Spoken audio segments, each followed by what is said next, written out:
10th class की biology में हम लोग पढ़ते ह्यूमन डाइजेस्टिव सिस्टम, जिसके दो पार्ट हुए थे, alimentary canal and human digestive glands. ये थे कि एलिमेंट्री कैनाल के डिफर पोजीशन पर डिफर टाइप ऑफ ग्लैंड्स रखे हुए हैं और वो डिफर सिक्रेशन के जरिए डिफर कंपोनेंट ऑफ फूड को डाइजेस्ट कराने में हेल्प कर रहे हैं। हमने गैस्ट्रिक ग्लैंड्स पढ़ लिया था, उसके पहले हमने सलेवरी ग्लैंड पढ़ लिया था। ठीक है जी। अब हम लोग पढ़ेंगे कि जैसे ये हमारा ओसोफेगस था और ये स्टोमक वाला पार्ट हो गया था। ओसोफेगस और स्टोमक वाला पार्ट हो गया। स्टोमक वाले पार्ट के पास में ही क्या पाया जा रहा है? एक ग्लैंड पाया जा रहा है।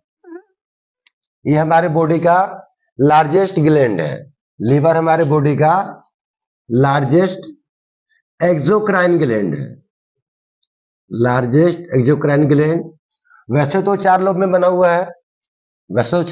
हुआ है, पर हम यहाँ पे क्या शो करने वाले सिंपली कि 2 मेन पार्ट में बना हुआ है। एक लेफ्ट लीवर लोब और एक राइट लीवर लोब। ठीक। लीवर हमारे बॉडी का सबसे लार्जेस्ट एक्सोक्राइन ग्लैंड है। लगभग इसका मास एक एडल्ट ह्यूमन में 1.5 किलोग्राम है।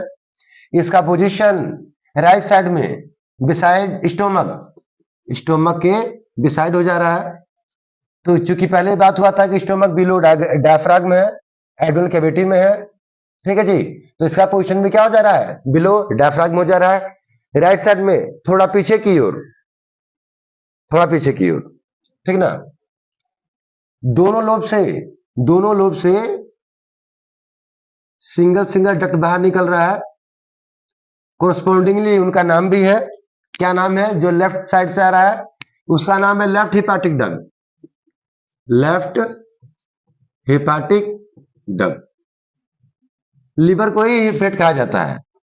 लीवर को ही बायोलॉजी में क्या कहा जाता है? हिपेट।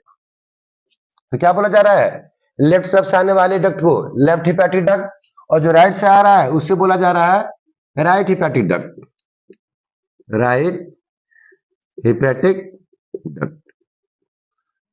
दोनों जुड़ जा रहा है और क्या बन जा रहा है जी? Common hepatic duct. ये बन जा रहा है। अब बड़े लीवर लोब के साथ साथ लोअर साइड में अटैच होता है pear shaped structure, that called gall bladder. ये देता है क्या? Cystic duct. लीवर की सेल्स बाइल जूस सिक्रेट करती हैं। वो सारा बाइल जूस इस pear shaped structure gall bladder में आके इकट्ठा होता है और कंसंट्रेट होता है। ठीक है जी। और ये जब डक्ट देता है सिस्टिक डक्ट, इसका सिस्टिक डक्ट जाके जुड़ता है किससे? कॉमन हिपैटिक डक्ट से, और क्या बन जाता है? Bile duct.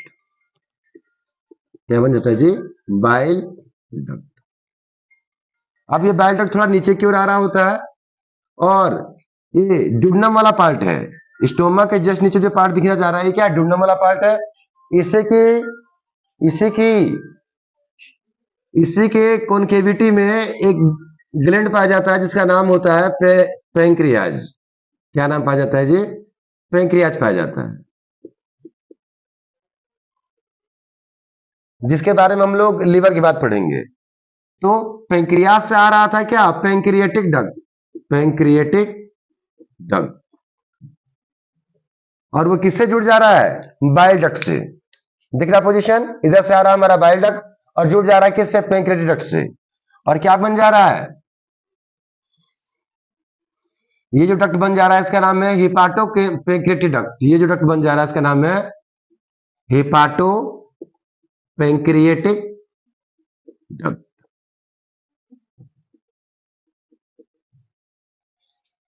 जिसके जरिए ये स्ट्रक्चर क्या है? स्टोमक के जिस नीचे ये ड्यूडेनम है, जो कि स्मॉल इंटेस्टाइन का सबसे पहला पार्ट है, सबसे छोटा पार्ट है। तो लीवर का पोजीशन हो गया, पैंक्रियाज में दिख रहा है, दोनों का डक्ट मिलके बन जा रहा है हिपाटो पैंक्रिएटिक डक्ट। हिपाटो पैंक्रिएटिक डक्ट के जरिए ही बाइल डक्ट भी आके पार होता है ड्यूडेनम में और at a time pancreatic juice भी आकर इसी के जरिए पावर होता है क्या, ड्यूडेनम में। पैंक्रियाटिक जूस आने का भी रास्ता हिपाटोपैंक्रियाटिक डक्ट ही है, और बाइल जूस आने का भी रास्ता क्या है, हिपाटोपैंक्रियाटिक डक्ट ही है। ठीक है जी। लीवर की सेल्स मोस्ट एक्टिव सेल्स हैं, लीवर की सेल्स मोस्ट एक्टिव सेल्स हैं, ठीक ना। लीवर हमारे पूरे बॉडी में घटित होने वाले सभी मेटाबॉलिक रिएक्शंस का सेंटर है।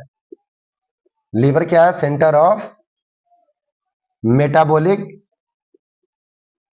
एक्टिविटी। इसके रिगार्डिंग बात नहीं हो रहा है, एज ये डाइजेस्टिव ग्लैंड्स पढ़ा जा रहा है और केवल डाइजेशन की बात की जाएगी, जिसमें ये बोलना है मुझे कि लीवर की सेल्स क्या सीक्रेट करती हैं, बाइल जूस।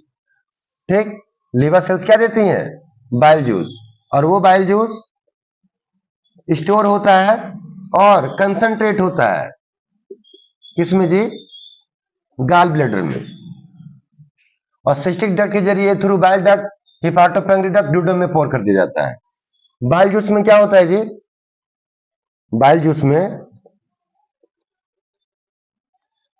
में लगभग 86% क्या है, वाटर है। ठीक, सोडियम बाइकार्बोनेट आयन से, सोडियम बाइकार्बोनेट है, ठीक है जी, आयन से नहीं, सोडियम बाइकार्बोनेट पूरा पूरा है। इसके अलावा बाइल पिगमेंट्स है एंड बाइल साल्ट है। बाइल पिगमेंट है दो ढंग के, बाइलिरुबिन एंड बिलीवर्डिन। बाइलिरुबिन येलो रंग का है, ठीक ना। लीवर ग्लैंड तो है ये, जुगरानी ग्लैंड तो है ये, साथ में एक इरिथ्रोपोइटिक ऑर्गन भी है। कैसा ऑर्गन है जी, लीवर एक इरिथ्रोपोइटिक ऑर्गन भी है, ठीक है जी। इरिथ्रोपोइटिक ऑर्गन का मतलब होता है कि लीवर में जाके आरबीसी का डिग्रेडेशन होता है। पूरे बॉडी में दो ही ऑर्गन है, एक स्प्लीन है और एक लीवर है। स्प्लीन को तो आरबीसी का ग्रेवयार्ड भी कहा जाता है, ठीक ना। और लीवर में क्या होता है, इरिथ्रोपोइटिक, इरिथ्रोसाइट का डिकम्पोजिशन, उसे तोड़ा जाता है। और जब तोड़ा जाता है तो सबको मालूम है कि आरबीसी में होता है हीमोग्लोबिन, रेड पिगमेंट होता है हमारे सेल्स का, आरबीसी का रेड पिगमेंट, ठीक है जी। और वही पिगमेंट में क्या होता है, आयरन, और जब टूटता है तो क्या बनता है हम लोग के लिए, बाइलिरुबिन नाम का येलो पिगमेंट। इसी के प्रेजेंस की वजह से हमारा फीकल मैटर का रंग कैसा है, येलो है। दूसरा है ग्रीन कलर का क्या, बिलीवर्डिन, ग्रीन कलर का है क्या, बिलीवर्डिन। बाइल साल्ट, दो साल्ट भी है, सोडियम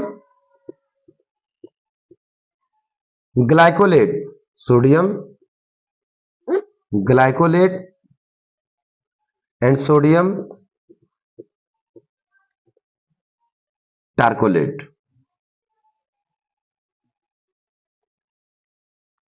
ठीक है जी। वैसे तो बाइल जूस में कोई भी डाइजेस्टिव एंजाइम्स नहीं है, ठीक ना, केवल पिगमेंट है, साल्ट है, और क्या है, ये बेसिक सॉल्यूशन है वो, और वाटर है। यही कंपोजिशन हमारे किसके, बाइल जूस का, ठीक है जी। फंक्शन देखा जाए डाइजेशन के रिगार्डिंग तो इसका मेन काम है कि लार्ज फैट ग्लोबुल को बाइल साल्ट, मोटे तौर पे तो बाइल जूस बोला जा सकता है, पर बाइल जूस में भी कौन सा कंपोनेंट, तो बाइल साल्ट नाम का कंपोनेंट क्या करता है, स्मॉल फैट ग्लोब्यूल्स में ब्रेक कर देता है। This process called emulsification,